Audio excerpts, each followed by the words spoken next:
Good morning students. आज आपका second chapter children at work आज मैं आपको कराने वाला हूँ। इसकी समरी मैं आपको बताऊँगा। इससे पहले वीडियो देखने से पहले आप ज़रा अपनी जो नोटबुक है वो ढंग से एक बार पढ़ लीजिए, उसके बाद ये समरी आपको बहुत अच्छे समझ में आएगी। तो स्टार्ट करते हैं। इसमें क्या है, एक लड़का है जिसका नाम वेलू है, जो कि अपने गांव से इसलिए भाग जाता है चेन्नई के लिए कि इसके जो पिताजी थे वो उसको पीटते थे, क्योंकि जो भी वो पैसे कमा के लाता था वो और उसकी सिस्टर वो सारे पैसे उसके पिताजी शराब पीने के लिए खर्च कर देते थे और उनसे छीन लेते थे।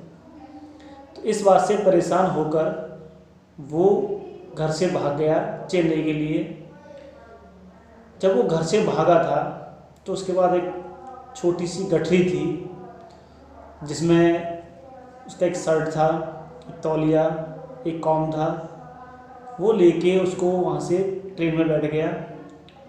पैसा नहीं था इसलिए उसने टिकट नहीं खरीदी और एक अनरिजर्व डिब्बे में कंपार्टमेंट में बैठकर और वो चेन्नई आया।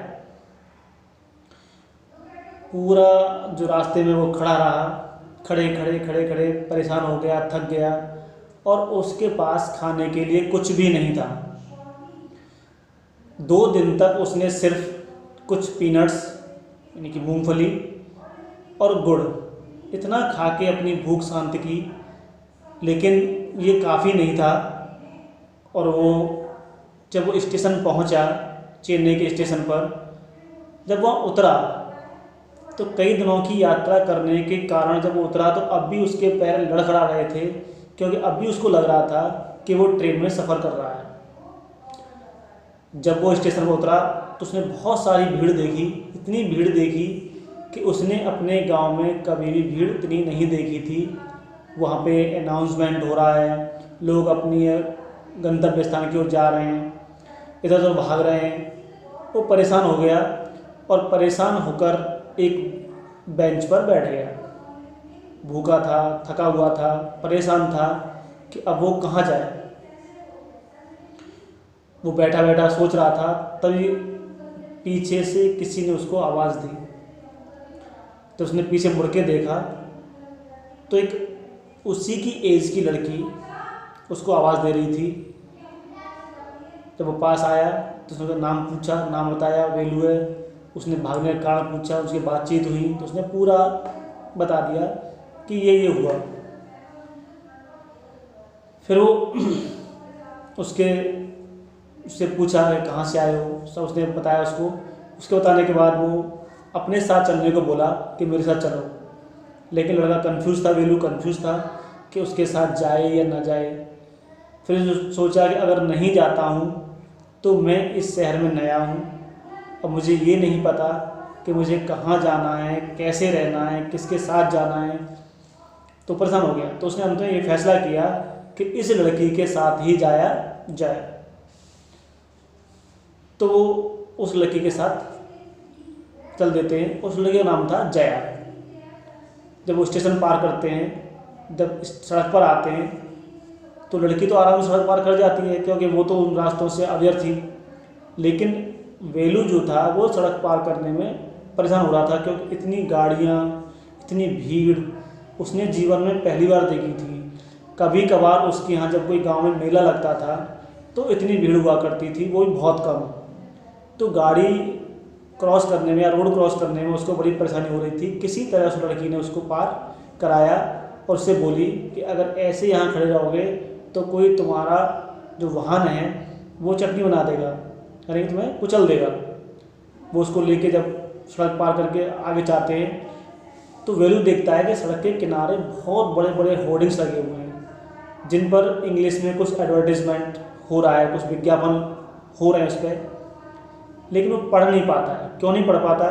क्योंकि वो सब इंग्लिश में लिखे हुए थे और इंग्लिश उसको पढ़ना नहीं आता था। टायर के जैसे होर्डिंग्स में विज्ञापन होते हैं। तो जया उसको बताती है कि अगर ऐसे यहाँ तुम रहे तो किसी न किसी दिन तुम चटनी बन जाओगे और पुलिस तुम्हें पकड़ ले जाएगी। तब वो एक बड़ी बिल्डिंग की तरफ इशारा करती है, तो उस पर लिखा हुआ था तमिल में सेंट्रल जेल। तो पढ़ लेता उसको। इसका मतलब ये है कि उसको इंग्लिश पढ़ना नहीं आता था, लेकिन तमिल पढ़ना उसको आता था। अब उसको बहुत भूख लग रही थी, तो धीरे धीरे चलते चलते कम 1 घंटा चलने के बाद वो जब एक बहुत बड़ी बिल्डिंग के पास पहुँचे, जो कि एक मैरिज होम था, और वहाँ बड़ा अच्छा सज रहा था, वो बड़ी बड़ी कारें खड़ी हुई थी। तो उसने सोचा कि हमें यहाँ पे खाना मिलने वाला है। बोला आज हम खाना यहाँ खाएंगे, माने काश हम इतने पैसे वाले होते कि यहाँ खाना खा पाते। तो उस जो जया थी उस वेलू को उस बिल्डिंग के दूसरी ओर ले जाती है, जहाँ पे बहुत सारा कूड़ा करकट पड़ा हुआ था, बकरियाँ लड़ रही थी, चर रही थी, वहाँ पे मक्खियाँ भिनभिना रही थी। उसके ऊपर वो कुछ खोजने लगती है जया। जब वो वहाँ खोजती है तो उसको एक केला मिलता है जो कि कुचला हुआ था, तो उसे देती है। और ये क्या है, मैं तो सिखाऊंगा नहीं कि झूठा है, तो मैंने तो आज तक झूठा खाया नहीं, माने कि यहाँ पे यही है, इसको खा लो। लेकिन वो नहीं खा पाता है। फिर उसको एक वड़ा मिलता है, वड़ा पाव, वो उसको दे देती है। अब उसको बहुत भूख लग रही थी, उसके पेट में दर्द हो रहा था। उसने निश्चय किया वो निश्चय करता है कि चलो, उसको भूख लग रही है, पेट में दर्द हो रहा है, तो उन्हें खा लेता है। तो खा लेता है उसको और भूख लग रही थी, वो और खाना चाहता था, लेकिन खाना नहीं था, क्योंकि उसको उसके बाद एक केला ही मिला था लड़की को, और केला वो खुद खा लेती है। उससे और खाने की इच्छा थी, तो उस लड़की बोलती है कि अगर तुम्हें और खाना है तो यार रुको, क्योंकि दावत खत्म हो जाएगी, उसके बाद खाना बाहर आएगा, तो उससे खा लेना, और तो मैं तो अपने काम पर जाऊंगी। तो लड़का परेशान हो जाता है कि मैं कहाँ जाऊँगा फिर। तो वो निर्णय करता है कि लड़की के साथ ही चला जाए। फिर दोनों, वो लड़का लड़की वेलू और जया अपने घर जाते हैं। तो वो देखता है कि वहाँ पे जो घर बने हुए हैं वो चादर के, टीन के और बड़ी बड़ी अच्छी चीज़ों के बने हुए हैं। लेकिन उसके गांव में तो जो मकान बने थे सिर्फ कीचड़, पत्ते और मिट्टी के बने हुए थे। तो वो सोचता है ये घर तो गिर जाएंगे। बड़ा आश्चर्य होता है उसे देखने में कि कैसे कैसे मकान है, वो आश्चर्य करता है।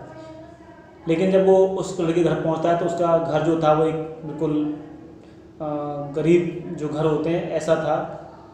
तो अंदर उसको ले जाती है, अपने बोरे को खाली करती है, तो उससे एक बोरा देती है। बोरा भी जो सामान रखने का होता है प्लास्टिक का, और एक फटे जूते देती है उसे पहनने के लिए कि इसको पहन लो और चलो। कि कहाँ चलो, मैंने काम करने के लिए। तो उन्हें कहा हम क्या क्या करते हैं, हम क्या करेंगे काम, माने हम जो प्लास्टिक के जो होते हैं बोतल, गिलास और जो वेस्ट मटेरियल होता है हम इसे भी लेंगे। बोला मैं तो ऐसा काम नहीं करता, मैं तो सिर्फ किसानी का काम जानता हूँ। माने किसानी यहाँ पर कहाँ है, यहाँ तो सब हम कबाड़ी रैक पिकर्स हैं, यानी कि जो कबाड़ इकट्ठा करते हैं, जो वेस्टेज इकट्ठा करते हैं, वो लोग हैं हम तो उसे एक बोरा देती है और एक बड़ी सी डंडी देती है कि चलो, और जहाँ जहाँ कूड़ा मिलेगा हमको हम उसे इकट्ठा करेंगे।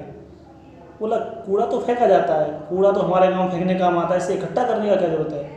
मैंने हम कूड़ा इकट्ठा नहीं करते, उसमें से वो प्लास्टिक की बोतल होती हैं, गिलास होते हैं, वो हम इकट्ठा करते हैं। उससे क्या होता है, हम इसको इकट्ठा करके जाम जग्गू बाज़ार में जाके बेचते हैं और वो उसको रिसाइकिल होने के लिए फैक्ट्री में बेच देता है। इससे हमारा गुजारा चलता है। और वेलू परेशान होता है, वो सोचता है कि मैं क्या करूं,